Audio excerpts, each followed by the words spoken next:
বারাসাতের অন্যতম আকর্ষণ নিবেদিতা পল্লী উদয়শঙ্কর সার্বজনীন দুর্গোৎসব। এবছরে তারা পা দিল ৩৮তম বর্ষে। প্রতি বছরই ভিন্ন ভিন্ন থিম দিয়ে মানুষের মন জয় করেছে এই পুজো কমিটি। এবারে তাদের নিবেদন কেদার ধাম। শিল্পীদের নিখুঁত হাতের কারুকার্যে ফুটে উঠেছে এই থিম। আলোকসজ্জার ঝলকানি যেন ভক্তদের নিয়ে যাবে দেবভূমির পাদদেশে। মণ্ডপ জুড়ে রয়েছে পুরাণ ও আধ্যাত্মিকতার ছোঁয়া। অন্যদিকে প্রতিমাকে এবার দেখা যাবে মৃন্ময়ী রূপে, তার চিন্ময়ী আবির্ভাব, যা মন ছুঁয়ে যাবে প্রতিটি দর্শকের। কমিটির পক্ষ থেকে জানানো হয়েছে, পাশাপাশি সাধারণ মানুষের জন্য নিরাপত্তা ও ভিড় নিয়ন্ত্রণে বিশেষ ব্যবস্থা রাখা হয়েছে।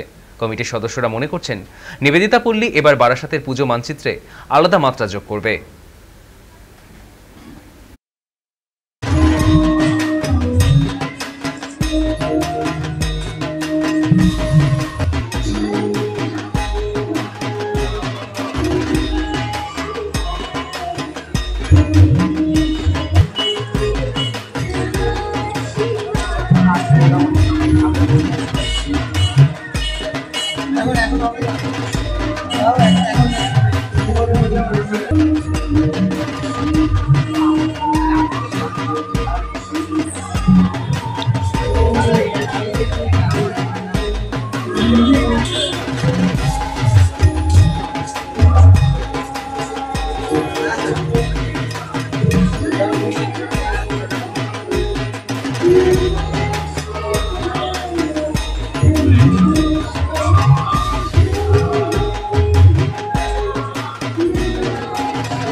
আমাদের পুজো এবছর ৩৮তম বর্ষে পদার্পণ করেছে। আর এবছরের আমাদের থিম কেদারনাথ।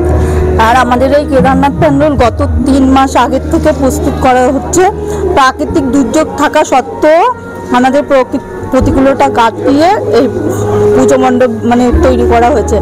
এমন নিখুঁত যেসব কাজকর্মগুলো রয়েছে, আমি সবাইকে অনুরোধ করব যারা যারা ভিডিওটা দেখবেন অবশ্যই কাছে এসে আপনারা এটা দর্শন করবেন। কাছে থেকে না আসলে এই সূক্ষ্ম কাজগুলো আপনারা বুঝতে পারবেন না। কারণ বাড়ির কাজ সামলে আমরা এই কটা দিন একদম ভোরবেলা উঠে ঘরের সমস্ত কাজকর্ম সেরে 4টে কেউ 3টের সময় উঠে রান্না বান্না বাড়ি সামলেই তবে আমরা মণ্ডপে চলে আসি। আর সারাদিনই এই মণ্ডপের সমস্ত ঠাকুরের গোছ গাছ থেকে শুরু করে সমস্ত, বা আমরা অন্য কোনো জায়গায় ঠাকুর দেখতেও যাই না, সব সময় এখানেই থাকি।